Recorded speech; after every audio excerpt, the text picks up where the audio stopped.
कहते हैं कि 84 लाख योनियों में एक मनुष्य योनि ही सर्वश्रेष्ठ है। और इस पृथ्वी पर भी जितने भी मनुष्य हैं यानी हम सब कुछ ना कुछ कर रहे हैं, लगे हुए हैं। कोई ना कोई उद्यम, कोई ना कोई पुरुषार्थ हम सभी कर रहे हैं। क्यों? केवल और केवल एक लंबे सुख को बटोरने के लिए। सुख, संपदा, समृद्धि, ऐश्वर्य के लिए हम दिन रात मेहनत कर रहे हैं, उद्यम कर रहे हैं। पर यदि हम विचार करें तो क्या हम इतना पुरुषार्थ करने के बाद हम सुखी हुए क्या? सब सुविधाएं, सुख सुविधाएं हमारे पास आज हैं, तो लेकिन क्या हम प्रसन्न हैं? जब हमारे पास ये सब सुख सुविधाएं नहीं थी तब भी हम प्रसन्न नहीं थे, क्योंकि इन सुख सुविधाओं का अभाव था। आज हमारे जीवन में सब सुख सुविधाएं हैं, लेकिन क्या हम प्रसन्न हैं? नहीं। क्या कारण है? हम प्रसन्न क्यों नहीं हैं? क्योंकि प्रसन्नता कभी भी पदार्थ सापेक्ष नहीं होती। प्रसन्नता चिंतन सापेक्ष है, प्रसन्नता विचार सापेक्ष है और प्रसन्नता ज्ञान सापेक्ष है। हम ज्ञान के अभाव में इन भौतिक संसारिक वस्तुओं को इकट्ठा करने में उद्यम करते रहे तो परिणाम हमारे हाथ नहीं लगा। हम तो केवल प्रसन्न रहना चाहते थे। ये सब इकट्ठा करके भी हमारी प्रसन्नता तो खोई हुई है, हमें मिली नहीं, क्योंकि हमारी परिस्थिति तो अब भी वही है। जब हमारे पास भौतिक वस्तुओं का अभाव था तब भी हम अप्रसन्न थे। अब सब कुछ हमारे पास है तब भी हमारे मन की प्रसन्नता हमारे पास नहीं है। क्यों? क्योंकि ये जगत क्या है? जगत का अपना स्वभाव है। क्योंकि जगत में जिसके पास अधिक होता है, स्वाभाविक है ईर्ष्या हो जाती है। अज्ञानता में ईर्ष्या पैदा होती है। और यदि हमारे पास ज्ञान नहीं, आध्यात्म का विचार नहीं है, बौद्धिक समझ नहीं है, यदि हम स्वयं में जगे हुए नहीं हैं, तो ध्यान रखना, हमारे सामने एक चीज आकर खड़ी हो जाती है, वो है ईर्ष्या। एक ज्वेलसी फैक्टर खड़ा हो जाता है। दूसरों की उन्नति, प्रगति, समृद्धि, बड़प्पन को देखकर, उनकी अट्टालिकाओं को, उनके वाहनों को देखकर हम विचलित हो जाते हैं। उनसे हमें ईर्ष्या हो जाती है और हमसे जो नीचे हैं उनके प्रति उपेक्षा हो जाती है। अरे वो भी पुरानी गाड़ी लिए घूम रहे हैं। अरे हमने देखो कितनी बड़ी गाड़ी ले ली, हमारे पास तो 10 गाड़ियां हो गई। वो अभी वही उसी पुराने मकान में रह रहे हैं। हमने देखो कितनी अट्टालिकाएं बना ली। ये उपेक्षा हमसे नीचे वालों को देखकर हो जाती है। यही जगत है, यही जगत का स्वभाव है। और जगत का एक तीसरा स्वभाव भी है, वो है अपेक्षा। तो जगत का स्वभाव क्या है? ईर्ष्या, जो छोटे बड़ों को देखकर करते हैं, अर्थात जो अभाव से ग्रस्त हैं और जिनके पास सब कुछ है उनको देखकर वो ईर्ष्या करते हैं। और उपेक्षा, जो बड़े हैं, जिन्होंने बहुत सुख समृद्धि प्राप्त कर ली, भौतिक संसाधन प्राप्त कर लिए, वो अपने से छोटों को देखकर उनकी उपेक्षा करते हैं। और जो तीसरी चीज़ है अपेक्षा, वो दोनों से होती है, बड़ों से भी अपेक्षा और छोटों से भी अपेक्षा। जो छोटा है उससे बेगार लेता है। अरे ये तो छोटा है, इसे तो ये करना ही चाहिए। और बड़ों से भी अपेक्षा, अरे ये हमारे बड़े हैं, इनके पास सब कुछ है, अरे इनसे तो हमें मिलना ही चाहिए। तो यदि हमारे जीवन में ईर्ष्या है, उपेक्षा है, अपेक्षा है, तो हम अपने जीवन में कभी भी प्रसन्न नहीं रह सकते। क्योंकि प्रसन्नता पदार्थ सापेक्ष नहीं, केवल और केवल ज्ञान सापेक्ष है। और ये ज्ञान हमें कहाँ से प्राप्त होता है? सत्संग से। सत्संग से हमें कोई भौतिक साधन नहीं मिलेंगे।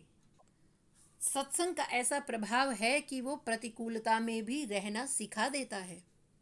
सत्संग का ऐसा प्रभाव है कि वो हमें हर परिस्थिति में प्रसन्न रहना सिखाता है। सत्संग का ऐसा प्रभाव है कि जिसके पास कुछ भी नहीं है वो भी प्रसन्न है, और जिसके पास सब कुछ है वो भी प्रसन्न है। ये सत्संग का प्रभाव है, क्योंकि सत्संग यह ज्ञान कराता है कि हमारी प्रसन्नता किस में है। भौतिक संसाधनों को इकट्ठा करने में हमारी प्रसन्नता नहीं है। हम सभी प्रसन्नता के अधिकारी हैं, ऐसा वेद कहते हैं। मनुष्य होने का अर्थ है कि हम सब मनुष्य आनंद के अधिकारी बन सकते हैं, जो अखंडानंद है, जो नित्यानंद है। हम इतनी बड़ी सामर्थ्य के अधिकारी हो सकते हैं जो ईश्वर की है। अयम आत्मा ब्रह्म, ब्रह्मास्मि शिवोहम, ऐसा वेद कहते हैं। और ये ज्ञान हमें मिलता है सत्संग से। हमने अपने जीवन में कोई साधन किया नहीं तो हम इतनी बड़ी अधिकारी कैसे बन सकते हैं? हम तो केवल भौतिक साधनों को ही बटोरने में लगे रहे। हमें ज्ञान ही नहीं कि हमें अपने जीवन में जाना कहाँ है, करना क्या है। इतने सब साधन हैं, उस आनंद को प्राप्त करने के लिए हमें कौन सा साधन चुनना है, हमें तो ये भी नहीं पता। और सब साधनों में उत्तम कोटि का साधन है वो है श्रवण। नवदा भक्ति में भी 9 जो भक्तियां हैं उनमें सर्वप्रथम साधन श्रवण ही है। श्रवणम कीर्तनम विष्णु स्मरणम पादसेवनम अर्चनम वंदनम दास्यम सख्यात्मनिवेदनम। इसलिए महापुरुष बार बार कहते हैं कि सुनिए सुनिए। और महापुरुष कौन है? जिन्होंने बहुत सुना है। महापुरुषों को बहुश्रुत भी कहते हैं, जिन्होंने श्रुतियों को बहुत सुना है। संतों, महापुरुषों, गुरुओं को जिन्होंने सुना है, जिन्होंने कथा सत्संग में सुनी है। सत्संग में क्या होता है? भगवान के गुणों का गान होता है, भगवान की लीलाओं का गान होता है, कथा होती है।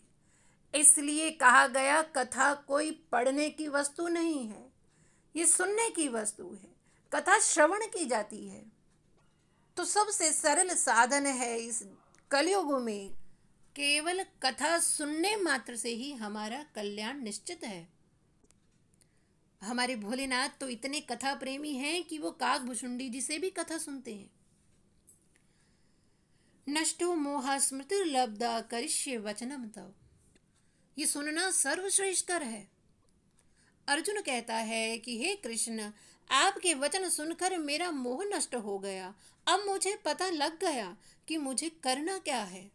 क्यों? क्योंकि मैंने सुन लिया है। और परीक्षित जी, जिनको ये श्राप लगा है कि 7 दिन के भीतर मृत्यु होगी, मृषान हो ही देव ऋषि भाखा इति लंघित मर्यादम तक्षक सप्तमे हनि।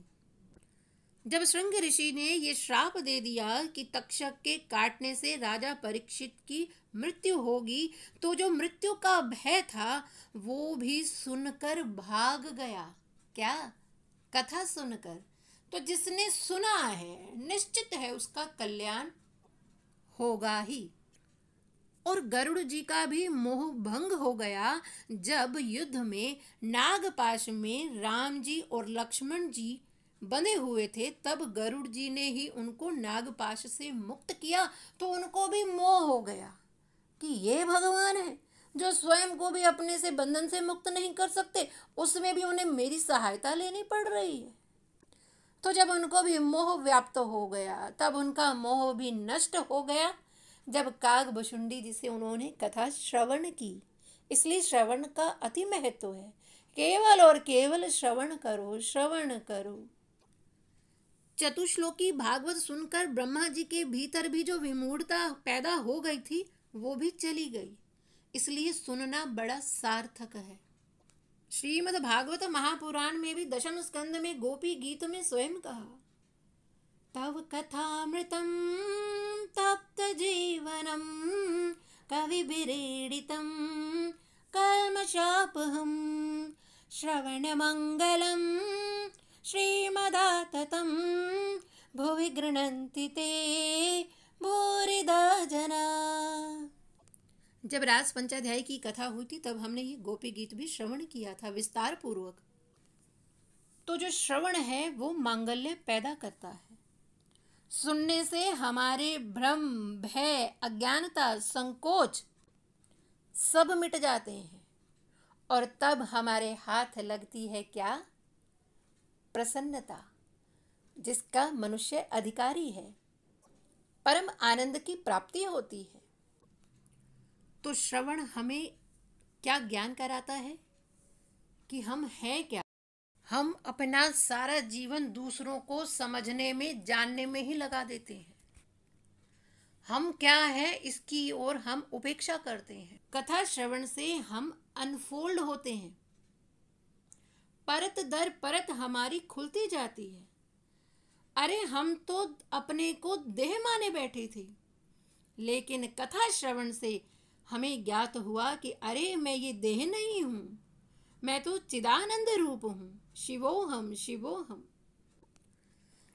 संतों, महापुरुषों के श्रीमुख से यही सुना है कि जब हमारे करोड़ों जन्मों के पुण्यों का उदय होता है तब कहीं जाकर हम भगवान की कथा के अधिकारी बनते हैं, तब कहीं जाकर हमारा कथा में प्रवेश होता है। और जब भगवान कृपा करते हैं तब कथा हमारे भीतर प्रवेश करती है। हम कथा में आए इसमें हमारा कोई पुरुषार्थ नहीं है, ये तो हमारे पूर्व जन्मों के पुण्यों का प्रभाव है कि हम कथा में आए।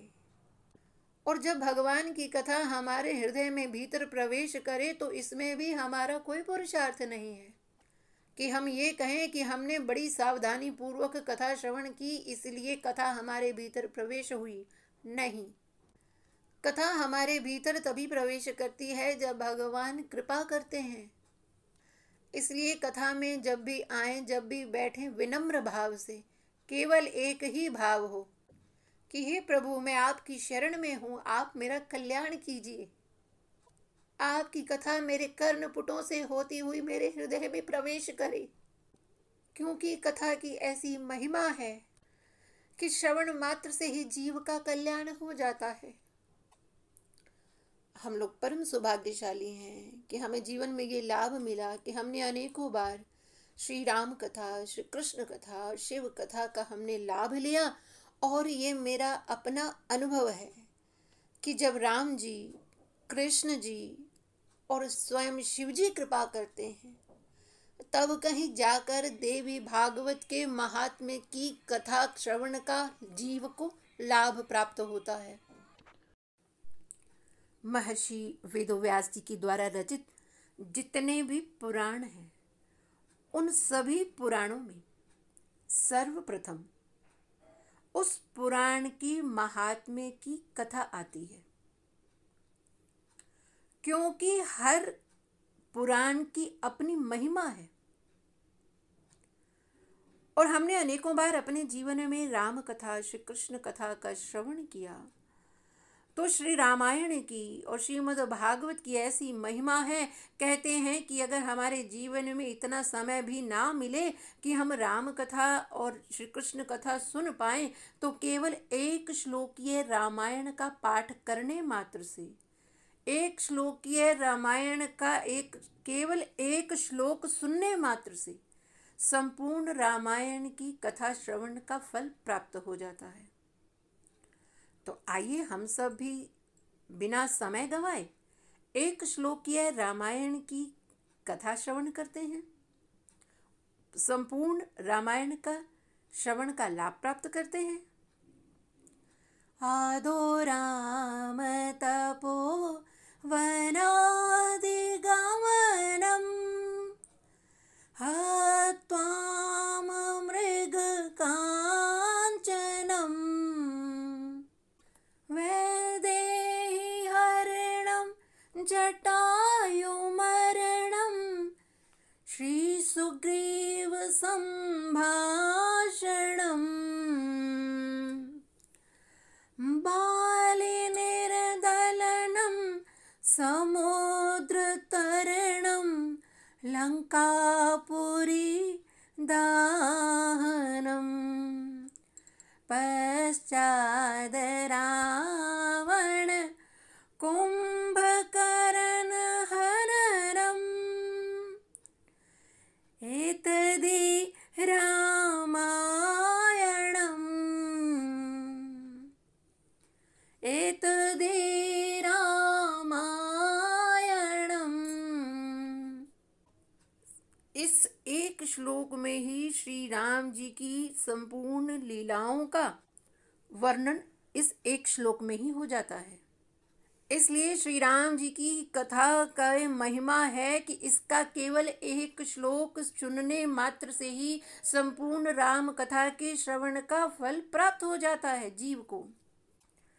और ऐसे ही श्री कृष्ण की जो कथा है श्रीमद् भागवत महापुराण कहते हैं कि उसका एक श्लोक श्रवण करने मात्र से ही संपूर्ण श्री कृष्ण लीला का उसमें वर्णन आ जाता है। तो आइए हम सभी श्रीमद् भागवत महापुराण का भी श्रवण का संपूर्ण लाभ प्राप्त करें केवल एक श्लोकीय भागवत गाकर। आदो देवकी देव गर्भ जननम गोपी ग्रहे वर्धनम मायापूतन जीवितापहरणम गोवर्धनोद्धरणम कंसछेदनम कौरवादिहननम कुन्तीसुता पालनम् एतद् श्रीमद्भागवत पुराण कथितं श्रीकृष्ण लीलामृतम् एतद् श्रीमद्भागवत पुराण कथितं श्रीकृष्ण लीलामृतम्।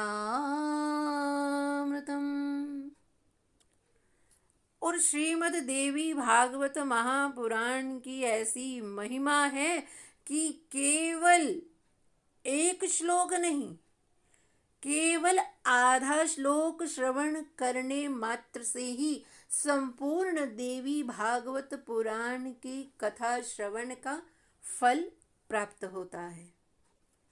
याद रखिए, श्रीमद् देवी भागवत महापुराण का केवल आधा श्लोक श्रवण करने मात्र से संपूर्ण देवी भागवत पुराण के श्रवण का लाभ प्राप्त होता है।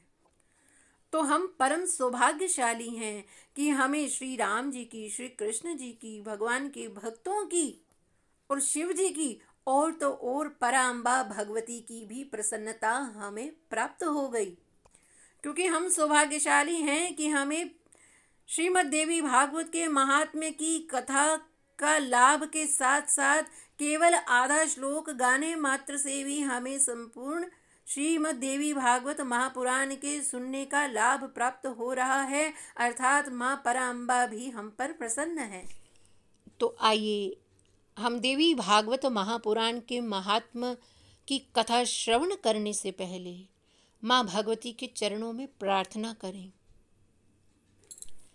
सर्वमंगल मांगल्ये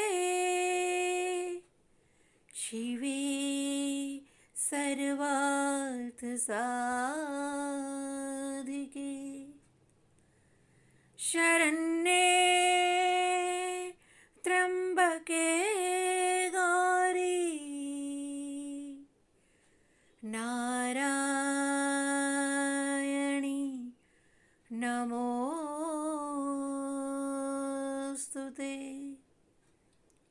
नारायणी नमोस्तुते। नमोस्तुते।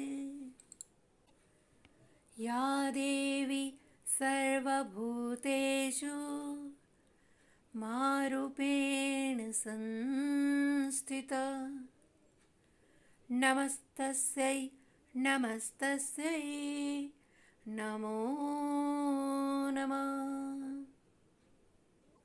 या देवी सर्वभूतेषु शक्तिरूपेण संस्थिता नमस्तस्यै नमस्तस्यै नमस्तस्यै नमो नमः। या देवी सर्वभूतेषु बुद्धिरूपेण संस्थिता नमस्तस्यै नमस्तस्यै नमस्तस्यै नमो नमः। या देवी सर्वभूतेषु लक्ष्मीरूपेण संस्थिता नमस्तस्यै नमस्तस्यै नमस्तस्यै नमो नमः। देवी भागवत के बारे में महापुरुषों ने कहा है, ईश्वर में भी जो शक्ति है वही पराम्बा है। इसलिए जब वेदों में भी जब परमात्मा की चर्चा की गई कि ईश्वर है क्या, तो वेदों ने कहा ईश्वर को त्वम स्त्री, ये परमात्मा पहले स्त्री है, क्योंकि तू गर्भ धारण करता है, ब्रह्मा आदि को पैदा करता है। और उसी नारायण को ही पुरुष कहा गया। पुरुष कौन? जिसके पुर में शयन कर रही है ये पूरी सृष्टि। वो शक्ति ही सर्वव्याप्त है। विज्ञान यही तो कहता है। एक छोटे से अणु के बीच में से जो विस्फोट जब किया जाता है तो अरबों खरबों उसमें भी परमाणु है, उसमें भी चेतना है, जिसमें चलायमानता है, जिसमें निरंतरता है, विद्यमानता है, जिसमें अस्तित्व है, जो है उसको शक्ति अर्थात ऊर्जा कहा गया। चतुरानन हो या पंचानन हो अथवा स्वयं भगवान नारायण हो, उनके पास जो कुछ भी स्वामित्व है अथवा वर्चस्व है, या यूं कहो कि वो नेतृत्व करते हैं, ब्रह्मा विष्णु महेश इस सृष्टि की रचना पालन और संहार करते हैं, और जिनसे शक्ति प्राप्त करके वो स्वामित्व प्राप्त करते हैं, इस संसार का नेतृत्व करते हैं। हम सभी इन नवरात्र के दिनों में माँ शक्ति की उपासना करके हम भी उस स्वामित्व को प्राप्त करें। कथा श्रवण का फल ही यही है, स्वामित्व का हाथ में लग जाना, सामर्थ्य प्राप्त करना। सामर्थ्य किस में? हमारे विचारों में। हम विचारशील बन सकें, उसकी सामर्थ्य हमें प्राप्त हो। और स्वामित्व किसका प्राप्त करना है? हमें अपनी इंद्रियों का स्वामित्व करना है, हमें अपनी इंद्रियों का नेतृत्व करना है। ऐसा ना हो कि हमारी आंख कुछ भी देख ले, हमारे कान कुछ भी सुन ले, ना ना ना, उन पर हमारा स्वामित्व हो, उन पर हम शासन कर सकें, उनको हम अपने नियंत्रण में रख सकें, अपनी इंद्रियों को काबू कर सकें, अपने मन को, बुद्धि को, अपने विचारों को। ऐसे कैसे कोई गलत विचार हमारे हृदय में आ जाए? ना ना ना, इसी का तो हमें स्वामित्व प्राप्त करना है माँ भगवती की कथा श्रवण करके। तो आइए एक बार प्रेम से माँ का जयकारा लगाएं। जयकारा शेरा वाली दा, बोल साचे दरबार की जय। अपने चित्त को समाहित करते हुए आइए श्रीमद् देवी भागवत महापुराण के महात्म्य के प्रथम श्लोक का श्रवण करें। सृष्टो या सर्गरूपा जगदवन्विधो पालनीया च रौद्री संहारे चापि यस्या जगदिदम् अखिलं क्रीडनं या पराख्या पश्यन्ति मध्यमाथो तदनु भगवती वैखरी वर्णरूपा सा स्मद्वाचं प्रसन्ना विधिहरिगिरीश आराधिता लंकरोतु। बड़ा ही सुंदर श्लोक और इसकी व्याख्या भी बड़ी सुंदर है। सृष्टो या सर्ग रूपा, सर्ग कहते हैं सृजन को, अर्थात रचना करना। सृष्टो या सर्ग रूपा, संसार का सृजन रूप। और इतना ही नहीं, जगद अवनविधो पालनी या च रौद्री, कि जो सृष्टि की रचना भी करती है, रचना करके फिर उसकी पालना भी करती है, और वही उस सृष्टि का संहार भी करती है। कैसे? वो परम शक्ति, वो पराशक्ति ही 3 रूपों में प्रकट होकर, अर्थात महासरस्वती के रूप में वो पराशक्ति ही इस सृष्टि के सृजन करती है, और वही पराशक्ति ही महालक्ष्मी बनकर इस सृष्टि की पालना करती है, और वही पराशक्ति ही महाकाली बनकर इस सृष्टि का संहार करती है। अर्थात एक ही परम शक्ति 3 रूप बनाकर सृष्टो या सर्ग रूपा जगदवन विधो पालनी या चरोद्री संहारे चापी यस्य जगदिदम अखिलम, अर्थात इस संपूर्ण जगत को बनाने वाली, पालने वाली और संहार करने वाली वो जो शक्ति है वो और क्या करती है? क्रीडनम या पराख्या पश्यन्ति मध्यमाथो तदनु भगवती वैखरी वर्ण रूपा सा स्मद्वाचम प्रसन्ना विधि हरि गिरीशाराधिता लंकरोतु। क्रीडनम या पराख्या, अर्थात जो वाणी के रूप में हमारी जिह्वा पर जो क्रीड़ा करती है। वाणी के 4 प्रकार होते हैं, तो ये जो 4 प्रकार की वाणी में अभिव्यक्त होती है सरस्वती के रूप में, वर्ण रूपा अर्थात सरस्वती रूप में। तो वाणी के 4 प्रकार कौन से हैं? परा, दूसरा पश्यन्ति, तीसरा मध्यमा और चौथा वैखरी। ये 4 प्रकार की वाणी है। जब हम अपनी बात अभिव्यक्त करते हैं, अर्थात जब हम बोलते हैं, तो वो वाणी की यात्रा मूल से शुरू होती है, जिसको हम कहते हैं ना मूलाधार चक्र। तो मूल से प्रारंभ जब होती है वाणी की यात्रा, तो वाणी की मूल से लेकर नाभि तक की यात्रा को उस वाणी का नाम है परा। और फिर वही वाणी नाभि से कंठ तक जब यात्रा करती है तो उसको कहते हैं पश्यन्ति।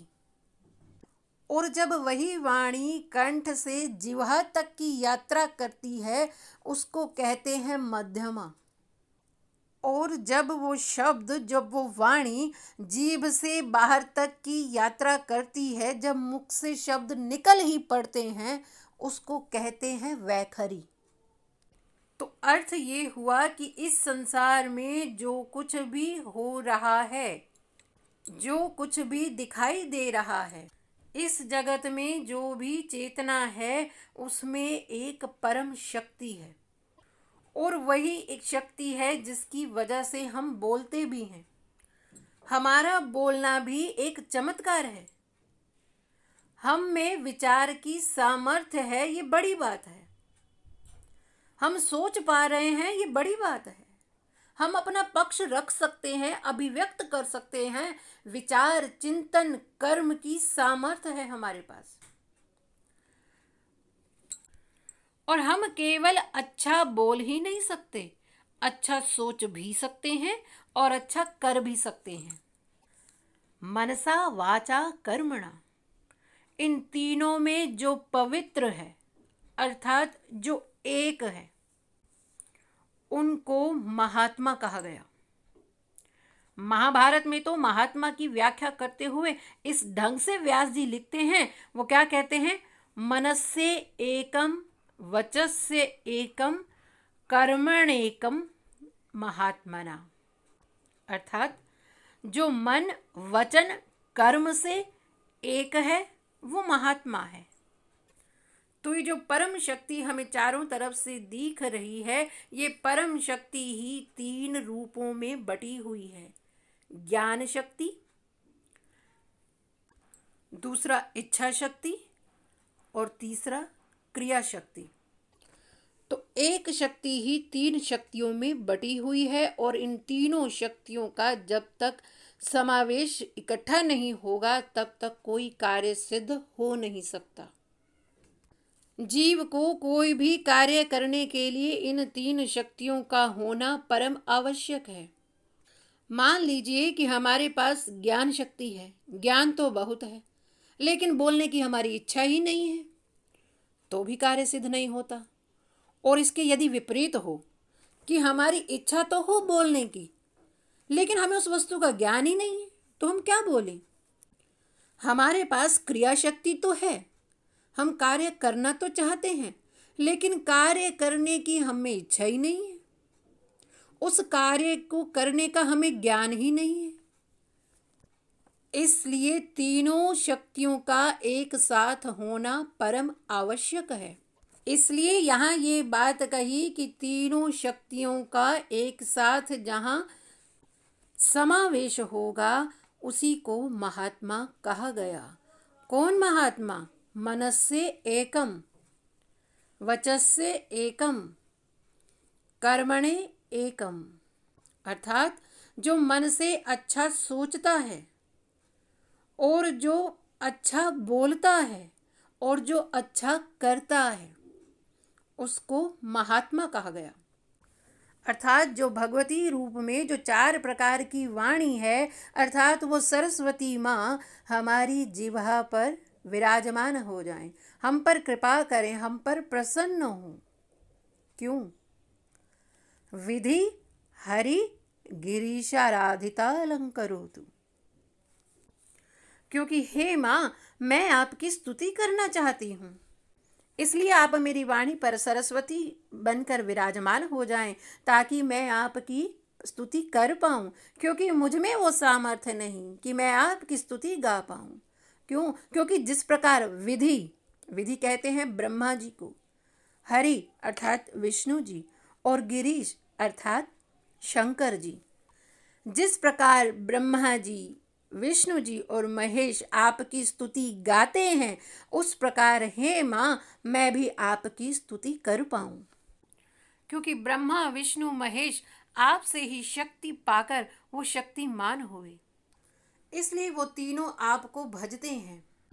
ब्रह्मा जी पर प्रसन्न होकर आप महासरस्वती का रूप लेकर आपने उन्हें अपनी शक्ति दी, जिससे वो सृष्टि का सृजन करते हैं। और महालक्ष्मी बनकर आप विष्णु जी को आपने शक्ति दी, जिससे वो जगत की पालना करते हैं। और आप ही महाकाली बनकर आपने शंकर जी को वो शक्ति दी, जिससे वो जगत का संहार करते हैं। इसलिए हे माँ, मैं आपकी वंदना करता हूँ, आप मुझ पर प्रसन्न होइए और सरस्वती रूप में मेरी जिह्वा पर बैठकर आप ही मुझे शक्ति प्रदान करें, ताकि मैं आपकी स्तुति गा पाऊँ। तो आइए हम सब भी मिलकर माँ से प्रार्थना करते हैं। हे मात अब तो ऐसी दया हो, जीवन निरर्थक जाने न पाए। हे मात अब तो ऐसी दया हो, जीवन निरर्थक जाने न पाए। न जाने ये मन क्या क्या कराए, कुछ बन न पाया अपने बनाए। कुछ बन न पाया अपने बनाए। ऐसा जगह दो कि फिर सो न जाऊं, अपने को निष्काम प्रेमी बनाऊं। मैं आपको चाहूं और पाऊं, संसार का भय रह कुछ न जाए। हे मात अब तो ऐसी दया हो, जीवन निरर्थक जाने न पाए। न जाने ये मन क्या क्या कराए, कुछ बन न पाया अपने बनाए। हे मात मुझको निर्भिमानी बना दो, सारे को हर लो ज्ञानी बना दो। हे मात मुझको निर्भिमानी बना दो, सारे अज्ञान हर लो ज्ञानी बना दो। आनंद में वे ज्ञानी बना दो, मैं हूँ तुम्हारी आशा लगाए। मैं हूँ तुम्हारी आशा लगाए। हे मात अब तो ऐसी दया हो, जीवन निरर्थक जाने न पाए। न जाने ये मन क्या क्या कराए, न जाने ये मन क्या क्या कराए। कुछ बन न पाया अपने बनाए। कुछ बन न पाया अपने बनाए। हे मात अब तो ऐसी दया हो, जीवन निरर्थक जाने न पाए। जीवन निरर्थक जाने न पाए। इसी के साथ वाणी को विराम। आगे की चर्चा कल करते हैं। प्रेम से बोलो जय माता दी।